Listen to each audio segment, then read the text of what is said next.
Hi everyone, Tracy here. I'm a few minutes early. Couldn't stand the tension anymore. Had to get on and start talking to everyone. There is a lot to get through this week because I missed last week. I apologize about that, and I will explain that in a little while about where I disappeared to.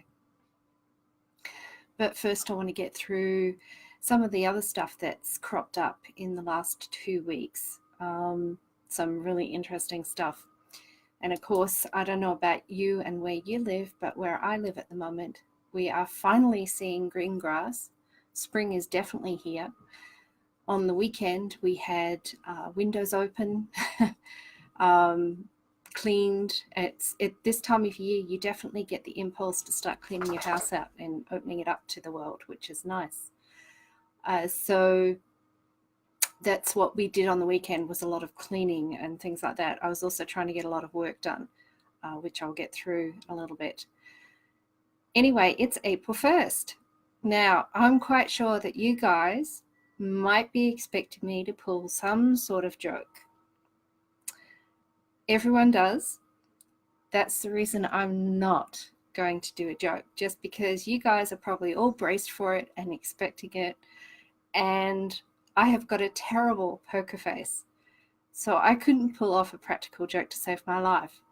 Although I had some brilliant ideas that I was going to hit you guys with. I was going to tell you I was getting out of the romance race and I was going to start writing science fiction or something like that. I was also thinking about I'd do a positive joke and say, well, my books have been picked up for movies or a TV series, my favorite director in the world ever. I had some great ideas about what I was going to do, but it ends up, I don't think I could quite pull it off. Maybe after a year of practicing doing this, because Facebook Live is still a bit of an effort for me because I'm a classic introvert. So maybe after a year of doing this, I might be a bit better at it and be able to pull it off with a straight face. We'll see. Anyway, I can see there's a few of you here. Hello.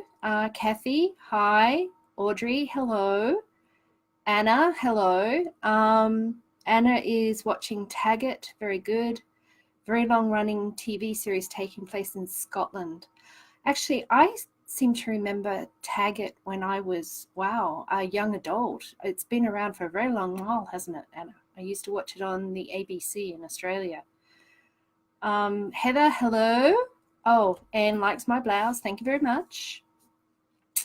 Anna, I do write science. Yes, I do write science fiction. I've got one straight science fiction series that's under my own name.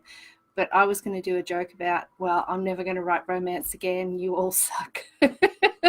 And terrible things like that. I just don't think I could pull it off and actually make it a really good joke. So I'm going to spare you guys for this week. So this year, I should say. Hello, Janita. Yes, Anna, 25 years. Yeah, I thought it had been going a long while. And Mary, hello. So hello to everyone. Let me just scroll down here. What else is happening? So yes, and I'm quite sure, I know that Mark has just joined the discussion and he's hiding out. So you can't see him, I don't think. And I know that he joined to see what sort of a joke I was going to pull on everyone. And I'm so sorry, Mark. I'm going to disappoint you. I just can't do it. So let's get on. Like I said, there's a lot to talk about this week. So let's get to it.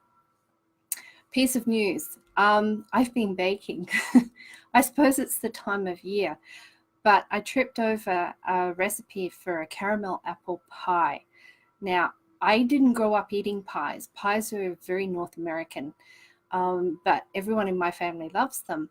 So I thought, because more people in my family are gluten intolerant than there are people who can actually eat normal wheat, I decided to try and find a recipe that I could make for everyone so they could enjoy pies. And I mean, you can buy commercially made apple pies that are gluten-free, but they're very plain and ordinary. So I thought I'd find something a bit jazzy, and I found a caramel apple pie. But the really interesting thing is that I found a completely separate recipe for gluten-free pastry. It's so simple, and it's the best pastry I've ever tasted. And I'm talking about any pastry at all, gluten-free or otherwise. It's great. So anyway, the pie was a huge success. So me, seeing as I'm not a like super uber cook like some ladies are, that was my achievement for the week, was I made an apple pie. And what else is there? Let's have a look at comments. Joan, hello. And Anna is talking to Mark. I don't know. Mark's shy. I think he's watching on his phone, so he may not comment, but he is there. Last night we watched on Netflix the best movie I have seen all year. It was great. It's called The Highwaymen, and it's Kevin Costner and Woody Harrelson. And it's a very interesting movie take on the Bonnie and Clyde legends, like the actual historical figures. A lot of people that aren't into history as much as I am may not realize that Bonnie and Clyde, I mean, we know the names because of the 1970s movie with Warren Beatty and I think Faye Dunaway. And I think there may even have been a reboot since then of that movie. I'm not entirely sure. But everyone sort of knows the movie knows Bonnie and Clyde from that movie. And they know that they were kind of this romantic couple that, you know, ran around the countryside shooting things up and having adventures until they died in each other's arms, sort of. The really interesting thing about Bonnie and Clyde, and I've done a blog post about this in the past, is that they were probably one of America's earliest celebrities. Everyone adored following Bonnie and Clyde's adventures around the world. Around the countryside, mostly in the southern states, of course. Their funerals were attended by tens of thousands of people. And when it was reported that they died, there were people that went into mourning because they glorified this horrendous couple so much. So the really interesting thing about the movie last night was that Bonnie and Clyde were never seen. You saw them in profile, or you saw them in silhouette, or from the back of their heads, or from a long distance. They weren't on the screen very much at all. The entire movie was about the two former Texas Rangers who tracked them down and caught them in the end. Which is, when you think about it, probably the way it should be, that the two criminals, and I mean, they were murderous, they were ruthless people, these two. They killed dozens and dozens of people. And so to have them pushed off into the wings in order for the two Texas Rangers who found them to take center place in the story seems kind of appropriate to me. So I found it a very interesting movie. It was very well acted. Also, the music was from one of my favorite composers, Thomas Newman. Thomas Newman's done the music for dozens of movies, but one that you probably know quite well is Shawshank Redemption. And Shawshank Redemption, if you know the movie, is very dark, and it shows the best of human nature in incredibly tense and hard circumstances. So the music for The Highwaymen was exactly the same. It was evocative, and it was beautiful cinematography as well. You could, these long rambling shots across in Texas and Oklahoma, open plains and a little car, single lone car on this dirt highway. So it's a really nice movie to watch just from the atmosphere and the music, but it's a good character study too. And it's a really interesting way of showing the Bonnie and Clyde story. So I think at the moment, that's my favorite movie for the year. And I thought I'd mention it because it's that good. So let me have a quick look at comments again. Hi, Dina. Dina is here. Anna doesn't really like this kind of films. Okay, it's different strokes for different folks, Anna. There's all sorts of different movies out there. This one particular just sort of I liked because it was all about heroism and courage and some of the things that policemen in particular have to face in their careers, like I said, it was a very different take on the usual Bonnie and Clyde story. So let's have a quick look at mailbags. I had a lot of email this week, particularly after Thursday onwards. As many of you may already know, there was a huge technical glitch with the pre-orders for Degree of Solitude. Degree of Solitude was released on my site only on Thursday, and also for any pre-orders that were bought through my site, they also got their copies on Thursday morning, except they didn't get their copies. What they actually got was the old unedited file that you have to, I mean, when you do a pre-order for indie publishers and writers like me, when you do a pre-order, you have to upload a file. You have to upload something. So usually I put up the pre-order edition of the book. So with the first 15% edited, so that when you look at the preview, you can see enough of the book, like you sample the book like you would normally.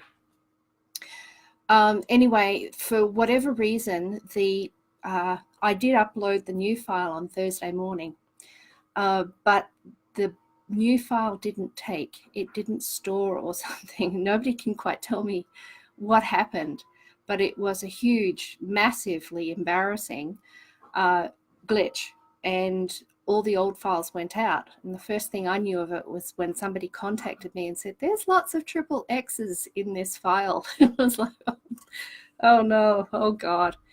Anyway, the recovery file, when I sent out a second email to everyone saying, no, this is the file, it still didn't update. That's when I found out that there was a technical hitch, because I was very aware of the fact that I had uploaded the new file for that time, but it didn't go. It didn't stay there. It just reverted straight back to the old file. Anyway, that was my Thursday and Friday and Saturday to a certain degree, dealing with a lot of emails saying, oh, but this is awful. And yes, it was. It was terrible. Also in email, let me see, mailbag. Yes, very interesting one. I got an email from a reader who had read my blog post about getting your reviews deleted on Amazon. This is an evergreen, ongoing problem. And she emailed me to say, well, what can I do? Because now Amazon won't let me review at all for anyone. They've just said that for reasons that they don't really want to tell her, she's banned from reviewing whatsoever. So I gave her a very long answer, and I thought I would pass on a few of those points to you, particularly if you're watching maybe in replay, and I'll index this as well so that people can find it later. But basically, there are still things you can do to review for an author, even if Amazon won't let you. And reviews for authors are good things to do. They're great. They're your way of saying thank you. And the author appreciates it, even though protocol says we can't say anything about a review. It's very, very dangerous for authors to comment or react in any way to reviews publicly, because even if it's an innocent response that has nothing negative in it, it can quite often be misinterpreted, and the poor author gets labeled as an author behaving badly. So generally the rule of thumb is even though we thank you profusely for your review, we can't say anything publicly. So leaving a review is always a really nice way to thank the author for having entertained you. But what if you can't review on Amazon? The obvious answer is, of course, that you can put your review on Goodreads, but not everyone wants to go on Goodreads. It's kind of a unique atmosphere in Goodreads. So if you don't enjoy Goodreads or social networks, there's always other booksellers. And these days it's becoming more and more common for readers to buy their books from multiple sources. So you could buy your books from Amazon. You could also be buying them from Barnes & Noble or Kobo or any of the big ones, Google Play. So you can always leave a review on those bookseller sites. I mean, those reviews work just as well there as they do on Amazon. In fact, often your review on one of the other sites has more effect than what it would on Amazon, because the other sites just don't get as many reviews from readers as what there is on Amazon. A lot of authors try to coax readers to leave their reviews on Amazon, whereas me in particular, I don't care. Any review anywhere is great as far as I'm concerned.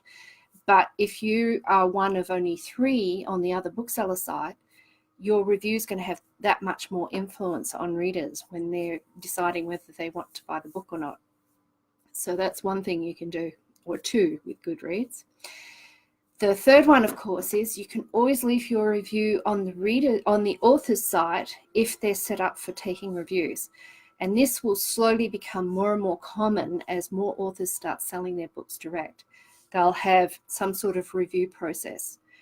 I already have it. There is a review widget on my site so that you can add reviews and a star rating. But if that is an option for you, just check to see if the author has review functions on their site. As a last resort, if you want, you can always send it to them too and say they can use it in any way they want. Number 4, of course, is the social media sites. So Facebook. I mean, everyone has a Facebook account or you wouldn't be here. You could just you can create a post and put your review in there. Maybe link to the book if you want. You don't have to. But all your friends will then see your review and you're still influencing other readers. Then the ultimate one, start your own review blog. I know a couple of people, including someone who's actually watching this video right now, who started their own review blog and put all their reviews up on the blog. And in that way, you can read anything you want. Review anything you want. And nobody gets to tell you no. So there's a few options for you if Amazon has told you you can't review on their site. In fact, some of the options will probably give you more influence over other readers than just reviewing on Amazon. So there's lots of options there.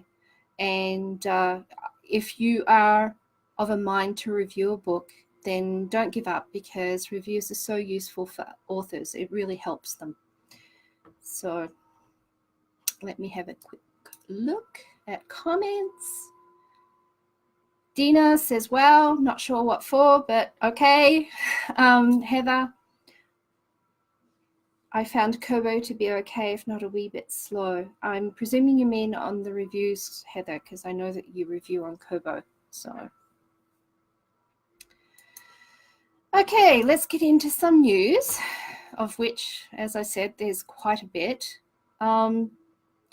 The big one for me this morning, because this is what I've been doing all morning, is I just finished book number 10 of the Scandalous Scions series, and it's called Ashes of Pride.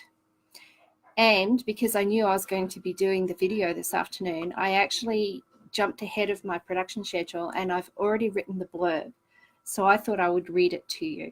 I'm presuming that's okay with you, that you'd like to see the blurb. And I'm not going to wait for the 30 seconds before the comments kick in. I'll just read it to you. You tell me what you think. So, book number 10 of the Scandalous Scions series, that's Ashes of Pride.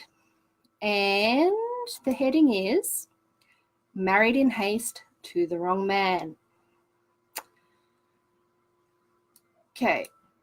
Blanche wed Lieutenant Colonel Seymour in search of a hero to replace the French military father she never knew, only to find herself stranded in Northumberland in a penniless marriage with no recourse.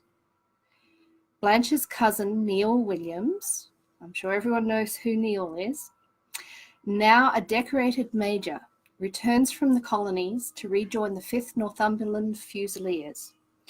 Her husband, as Neil's superior officer, makes Neil's life intolerable, as well as her own. Blanche learns that the truly courageous are defined by their actions, and that Seymour is not one of them, for what he does to Neil defies imagination. What do you think? I haven't got a cover yet. Of course, the cover doesn't get done for a couple of weeks after I've finished a book. but as soon as I have a cover, of course, I'll share it with everyone. I've already sent the specs, the blurb and the specifications to Dar, who is holidaying somewhere warm and exotic where it requires a bikini. So the cover may take a few days. I'm quite sure she well deserves her break though. So, and Mary says congratulations for finishing the book, Mary, I'm presuming. Thank you. Dina, yes, yes.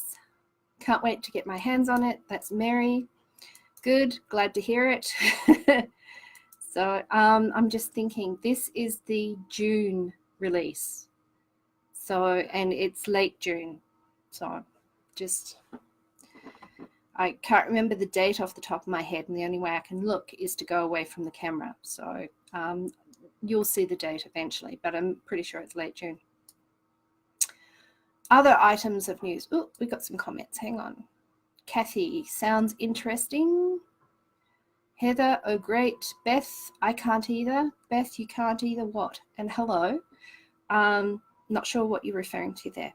So, and okay, so other news. This is kind of a me video this week. I do apologize because there's just so much to talk about. So it's kind of me and my books, and gossip and apple pies, and no jokes. So more time-kissed moments.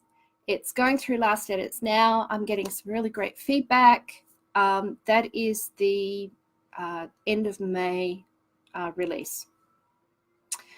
It's for those of you who know the Kiss Across Time series, and if you've read Time Kiss Moments, you know how it's a lot of interconnected little stories and bits and pieces that sort of fall in with an overall story. More Time Kiss Moments is exactly like that, but it's different. So all I can say is if you liked the way Time Kiss Moments was written, you'll probably love more Time Kiss Moments because it's more of the same thing but different. So that's on its way. The other thing is, of course, because it's April 1st, there are lots and lots and lots of BookFunnel giveaways starting today and in the next few days. Because there's so many that I'm involved in this month, instead of telling everyone about them one by one in emails, I'm just doing one bulk email that's got everything in it for the next week or so. And the other place is that I've put a list of all the giveaways for the month, and I'll keep it up to date, is on the free stories page on my site. I just know somebody's going to ask for that, so I'm going to put it in comments here. And this is a live link to, there we go. That's a live link to the free stories page on my site. If you like the BookFunnel giveaways and you like keeping up with them, that's a good place to find out which ones are still currently live. It could be a few days behind. There may be the very latest one may not be there, or there might be ones that are finished that are there. Of course, I report on email for everything as it's current. So if you're subscribed to the newsletter, you'll hear it first. Anyway, lots of giveaways there, so check out that page. Audrey, sounds good. Beth, can't wait to get my hands on it. Anna, I can hardly wait for more Time Kiss Moments. Thank you, Anna. And there is my link, but don't rush away yet. Okay, what else is there in news? Oh, yes, of course. I promised I would explain where I disappeared last week, didn't I? It's kind of a stupid story. Most disasters, when they happen, usually are silly things, but in this particular case, it's not something that I talk about very often, but I suppose I've got to the point where I've admitted, okay, I have a problem with sleeping. I don't have an issue falling asleep. That is not an issue for me. I can go to sleep in 15 minutes, no problems whatsoever. I have a problem staying asleep. I will, if I get woken up in the middle of the night,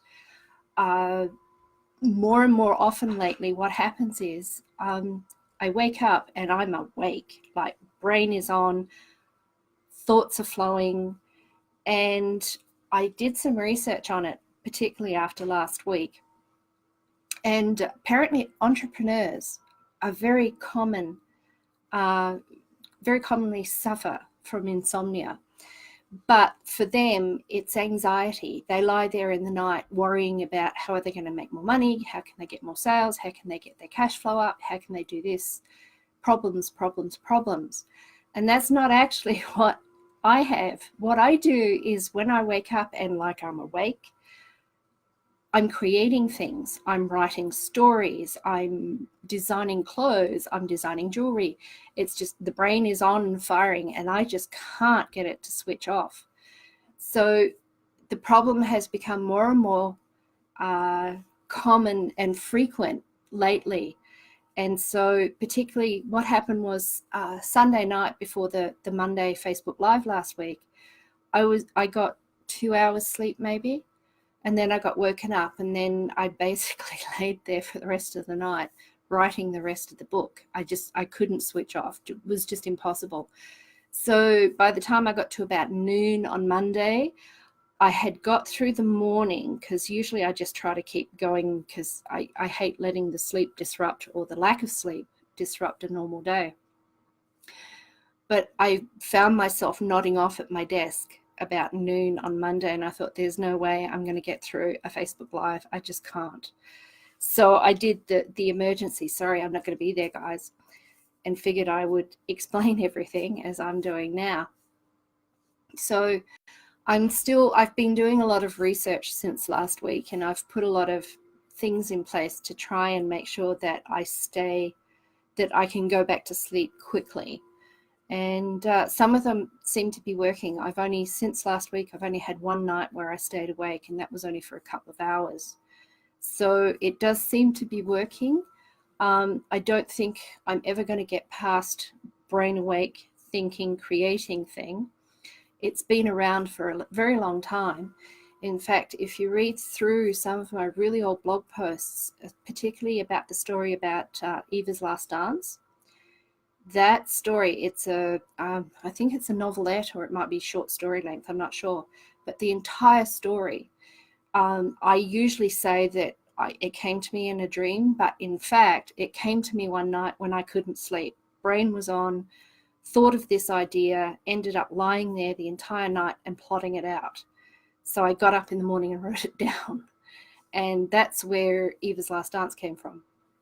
There's a few other stories. I don't usually get entire novels in a night, but I will get the central idea for a novel in a night. But I much prefer to be able to just plot it out like normal authors, instead of suffering through a night of brain not going to sleep. But that is why I did not turn up last week. And I do apologize to anyone who turned up expecting me to be there. I appreciate all of you when you turn up, and I do appreciate, and it's great to have you here so that I can talk to you. That's why I was not here. Let me have a quick look at comments. Mary's looking forward to more Time Kiss moments too. So am I. I haven't read it yet. One of the steps I really look forward to when I have finished a book is when I have not touched it for a while, I get to go back and reread it. So it's sort of a little bit cold. I can't quite remember what I was thinking when I wrote things and stuff like that. So I'm really looking forward to the point where it's all edited. I get to upload an EPUB copy to my reader, and I get to read it like a normal person. It's always really interesting to read it from that perspective. It's about as close as I get to a cold read. But I'm looking forward to reading that one, because I really like some of the stories that I wrote in that one. Anna, drink hot cocoa, wash your bed linen in lavender, and keep your bedroom cold. Well, I don't have to. Unfortunately, I can't drink hot cocoa because I can't have the sugar. But the lavender, yes, I came across that one when I was doing my research. I have lavender essential oil, so I dab a bit on my pulse points. So that helps a little bit too. And yes, keeping my bedroom cold. We have the window open all year round, regardless of how cold it is outside. So that's that one's already in place too, but I did come across that one in the research. Dina, what method did you use? Dina, I'm presuming you mean for the insomnia. There's a combination of things that I do, including, believe it or not, meditation. Apparently it's very good for insomnia, and journaling. So those two things during the day, they help. The other thing is systematic relaxation.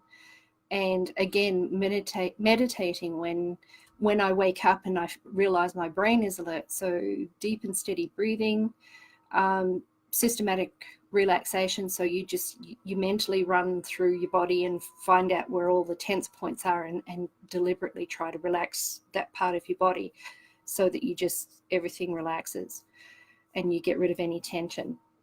And then the meditating, as in just stop thinking of things, which is terribly difficult when my mind is awake and racing, because it just keeps coming back to whatever it is that I'm thinking about, the story or whatever. But I find that the quicker I jump on relaxation and stuff like that, as soon as I recognize that my mind is racing, the sooner I can do that, the better chance I've got of derailing it and relaxing. So there's a few things I do there. I was also, one of the things that I researched suggested wearing socks to bed, which I tried for a couple of nights, but it's too hot, really uncomfortable. So I stopped doing that one. And of course, blue screen filters after sunset, no caffeine after sunset, but I've been doing that one for a long time. There's lots and lots of suggestions. So I just keep trying different ones to see if they work and discarding them if they don't help. The one thing I won't do right now or yet is try drugs or melatonin, because I know they wreck you the next day, and mentally I need to stay alert so I can actually write the books well. So that is my last resort. And at the moment I seem to be making headway because, as I said, I've only had just the one night lately, so which is a good sign of progress. Anna, they're all good methods, thank you. Anna, I used to think up stories and that used to put me to sleep. Yeah, I wish it did it for me. I have to get the whole story down and then tweak it and then, refine it and polish it and start the first paragraph, and I can't let go. I think that is a result of me having finished so many books. The drive to finish a story is pretty much embedded now. So I just can't drift off to sleep if I've got a story going in my head.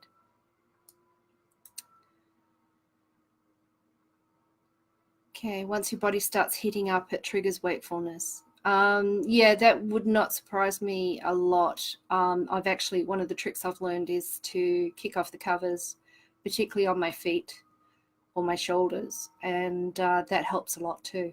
I can drift off after that, but I still have to find a way to disrupt the brain. So, where are we? Okay, yes. Last week we were supposed to be talking about military life for Victorian heroes. And I can't, this week is release week. So what I'll do is I'll hold that one over until next week. Particularly now that I have finished Ashes of Pride, it's even more relevant. I would love to share with you some of the nuggets I've discovered when I researched Victorian military life. Holy cow. Anyway, so we'll put that one on hold until next week. Does anyone have any questions or concerns or observations, or have any of you been caught by an April 1st prank yet? Do tell, share with us. So, Mary, listening to the sound of falling rain or running water. That's one of the things that I researched. I have entire soundtracks of the beach and rainforests and things like that. I haven't yet got to the point where I will try it, but if I have a night where I really just cannot get to sleep, I will try running those soundtracks. Not sure if I just run them out loud or if I'll find some way to use earbuds while I'm sleeping. I'll figure it out. But that's on my list of things to try, yes. Okay, so Degree of Solitude. I want to tell you about Degree of Solitude because if you bought it from me, you've already got your copy. If you bought it from another bookseller, then it comes out on Thursday, so it's release week. So I wanted to tell you a little bit about how I got around to writing this one because it has kind of an interesting history. Sorry, I'm just caught couple of comments caught my eye here. Anna, sorry you have to go. Yes, good night and farewell. See you next week maybe. Heather, not that daft. Not sure what that means, Heather. So anyway, so Degree of Solitude. If you've seen the cover, and I should have thought of this actually and lined it up, but if you've seen the cover, you've probably noticed that the background is very remote and isolated, and there's not much happening there. It's very open area. Now, if you've read any of the old Gothic romances or remember them or have watched Wuthering Heights, perhaps, those old Gothic romances had a very specific formula. There were tropes in them that every reader expected. And excuse me, I sort of was aware of the Gothic romances, and I've never been really tempted to write them because they're very formulaic, and you can sort of figure out, you know, who done it and stuff like that. Anyway, I do understand the tropes, and I was pretty familiar with them because I did some research on it once. I was looking at writing them. And it's a pretty standard set of expectations as far as the reader's concerned. In the old Gothic romances, you have a lone woman that's traveling by herself. She ends up at some old house in a very isolated condition, isolated place where there's only just the handful of people in the house, and they're weird. There's also the hero, who is usually some very mysterious, angry man. He's got dark secrets. He broods. We all know the standard hero for the Gothic romances. They're wonderful. And then the other aspect of them is Gothic romances usually have some sort of supernatural event that is scaring the bejesus out of the heroine. By the end of the story, that what looks to be a supernatural event is explained away, usually as some sort of bad guy getting up to no good, and that it all is perfectly natural once it's been explained. There's nothing magical or supernatural about it at all, but it looks supernatural and creepy all the way through the book until the events get explained. And then the final element of Gothic romances, of course, is the romance itself. So I had all that in the back of my brain as I was looking at Daniel, who's this scarred, angry hero that has had a complete change of life thanks to events in previous books. So I started thinking, okay, Gothic hero, you know, it would be very natural for Daniel to head off somewhere isolated and just cut himself off from the world. So where's an isolated place that isn't the moors, like the Yorkshire moors, which is kind of the cliche one? And I found Pembrokeshire in Wales, particularly in the 19th century, was a very remote, isolated, barren landscape with very few people in it. And it was perfect. And of course, it's Wales. I have a weakness and a fondness for everything Welsh. So that kind of drew me into that one. And by that stage, I'm thinking, okay, let's write this as sort of a Gothic romance without actually advertising that it was a Gothic romance. So we had, of course, the heroine who travels to see Daniel and that's Katrin. He's the mysterious and angry man. It's a remote location. He's isolated himself. There's some strange people in the house, and there are supernatural events, or what look like them. Everyone's talking about a wolf. And of course, there's the romance. So it all started off very well. I was setting everything up very nicely. Then the heroine, Katrin, refused to be scared and cling to the hero, which was kind of a problem because the heroine's supposed to be terrified and, you know, wondering what on earth's going along, and then the hero has to save her at the end. My particular heroine wouldn't behave herself. She kept trying to solve the mystery. And in the end, she does solve the mystery, and she does it without Daniel. So it started off being a gothic romance. It ended up being not quite one, but it did end up being a very satisfying romance in the end, because my heroines, who I can't write as weak, clingy heroines to save my life, apparently, she ended up nice and strong. So that was how the story came about, and that's pretty much how it ended up writing itself as well. It was interesting writing it. I think because of the research I did for the book, I would love to visit Pembrokeshire when I get to tour Wales somewhere in the far distant future. So I've already had, and I should add this too, I've already had a 5-star review land for the book on Amazon, and the reader there said it's one of the best in the series. So there you go. It's out on Thursday. Have a look. There's links at the bottom of my site if you want to have a look, read the excerpts and the reviews. Let me have a quick look at comments. Heather, to get caught out with April Fool's jokes. Oh, okay. Dina, love Wuthering Heights. Okay, yes. Mary, I love that part of Degree of Solitude. Reminded me of Victoria Holt's books. Yes, thank you. Yes, exactly. Thank you, Mary. Audrey also reminded me of The Hound of the Baskervilles. Why on earth did you think I was thinking of The Hound of the Baskervilles, Audrey?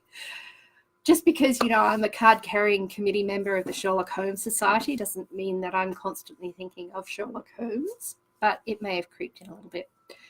But that's one of the other reason why I didn't want to put it on the Yorkshire Moors, because it's like, well, hello. So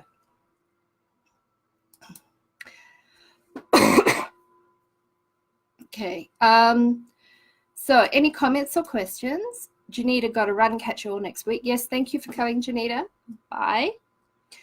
I will wrap this up. We're at 42 minutes, so this is a good time. I don't want to run too long. It always worries me when I do the hour-longs. I think I'm taxing everyone's patience for those ones. So just remember, I'll be doing the Victorian military life in next week's.